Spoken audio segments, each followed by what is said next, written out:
Hello student, most welcome.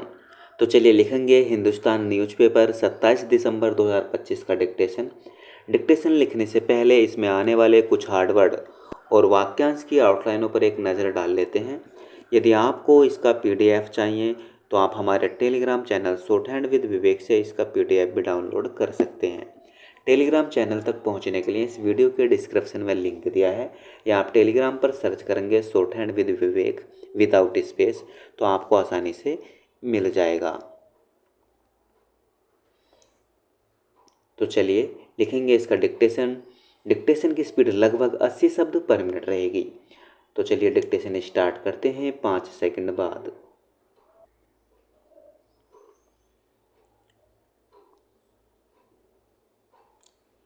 इस वर्ष भारतीय अर्थव्यवस्था को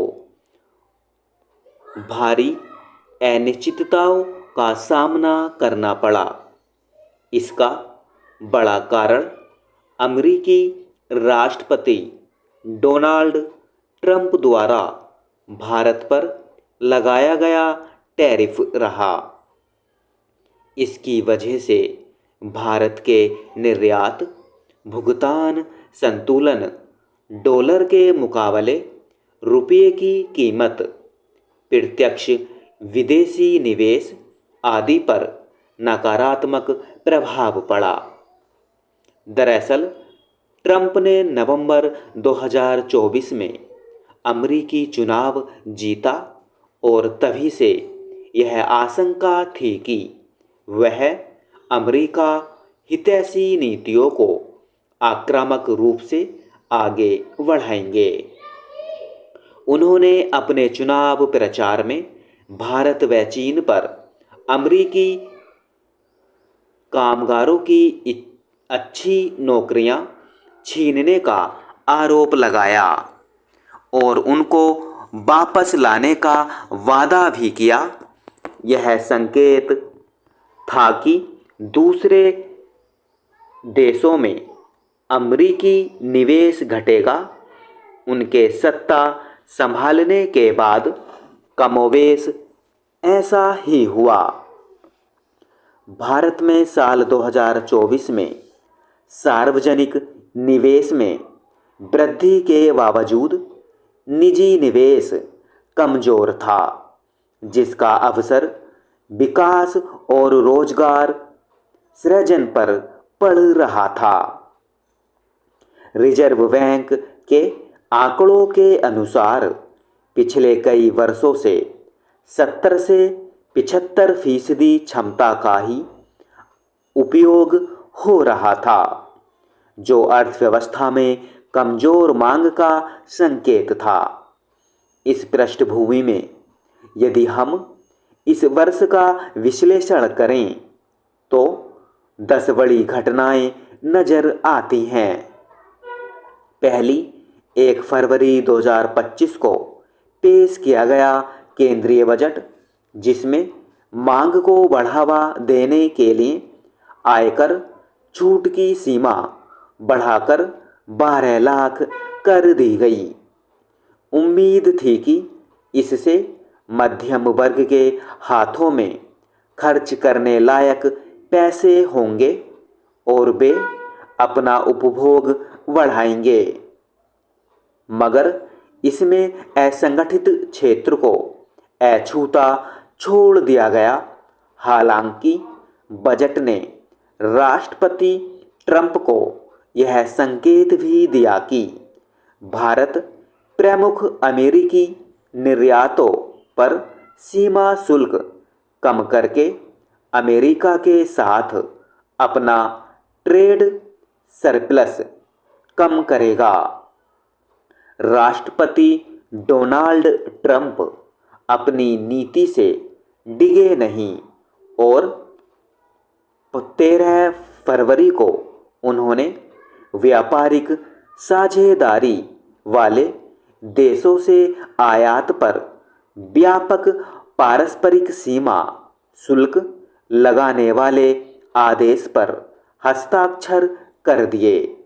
भारत को उम्मीद थी कि रणनीतिक साझेदार होने के नाते उसके साथ अनुकूल व्यवहार किया जाएगा, मगर जब 2 अप्रैल को टैरिफ की घोषणा की गई तो भारत पर 25% शुल्क का ऐलान किया गया। हालांकि इसे जुलाई तक स्थगित रखा गया क्योंकि राष्ट्रपति ट्रंप 90 दिनों में 90 देशों के साथ 90 समझौते करना चाहते थे। जुलाई में व्यापार समझौते पर सहमति न बनने पर टैरिफ लगाने की समय सीमा बढ़ाकर 1 अगस्त की गई, पर 7 अगस्त को ट्रंप ने रूस से कच्चा तेल खरीदने के लिए भारत पर अतिरिक्त 25% टैरिफ लगाने की घोषणा भी कर दी। यह साल की दूसरी बड़ी आर्थिक घटना थी। तीसरी महत्वपूर्ण घटना इसी से जुड़ी है, जो है प्रधानमंत्री नरेंद्र मोदी द्वारा स्वतंत्रता दिवस के भाषण में कई वस्तुओं पर जीएसटी कम करने का ऐलान करना। इसका उद्देश्य कीमतों को कम करना और खपत को बढ़ावा देना था, ताकि अमेरिका द्वारा लगाए गए दंडात्मक टैरिफ के नकारात्मक प्रभाव बेअसर किए जा सकें। हालांकि इससे सितंबर में बिक्री में ठहराव आया, लेकिन जीएसटी दरों में कमी होते ही फिर से यह तेजी से बढ़ी, खासकर लग्जरी उत्पादों की बिक्री में।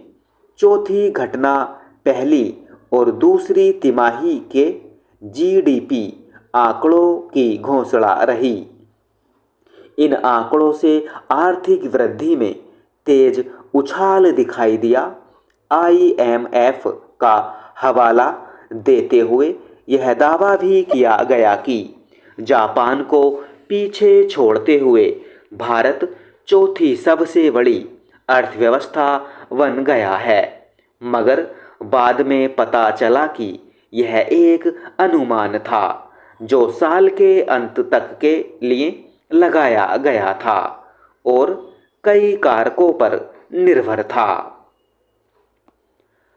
पांचवी घटना रही भारत के जीडीपी आंकड़ों की विश्वसनीयता पर आईएमएफ द्वारा संदेह जताना, विशेष रूप से असंगठित क्षेत्र से प्राप्त आंकड़े व जीडीपी में भारी अंतर को लेकर उसकी शंकाएं थीं। इसका असर विदेशी निवेशकों पर पड़ा और उन्होंने भारत से पैसा निकालना शुरू कर दिया। विदेशी संस्थागत निवेशक भारत से पैसा निकालकर अब अमेरिका में निवेश कर रहे हैं, जहां प्रौद्योगिकी कंपनियों के शेयरों में तेजी के कारण शेयर बाजार में उछाल आया है। रुपए का गिरना छठी घटना है। डॉलर के मुकाबले यह रिकॉर्ड 91 के पार चला गया। टैरिफ और सोने के आयात के कारण चालू खाता घाटा बढ़ गया है। हालांकि पहले पूंजी खाता इसे सहारा देता था, लेकिन अब यह भी ऋणात्मक हो गया है। 8वें वेतन आयोग की स्थापना का ऐलान 7वीं अहम घटना थी। इस आयोग के नियम पिछले आयोगों से अलग हैं। ऐसा केंद्र व राज्यों की कमजोर आर्थिक दशा के कारण हो रहा है।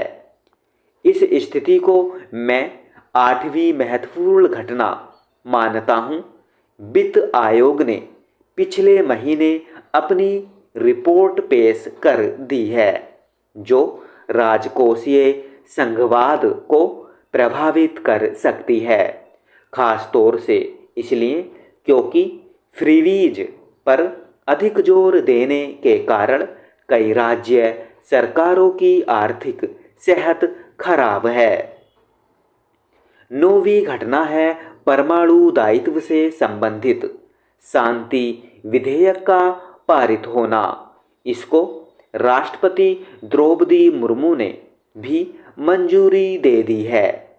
इससे परमाणु ऊर्जा संयंत्रों की स्थापना में तेजी आएगी और जीवाश्म ईंधन का उपयोग घटेगा।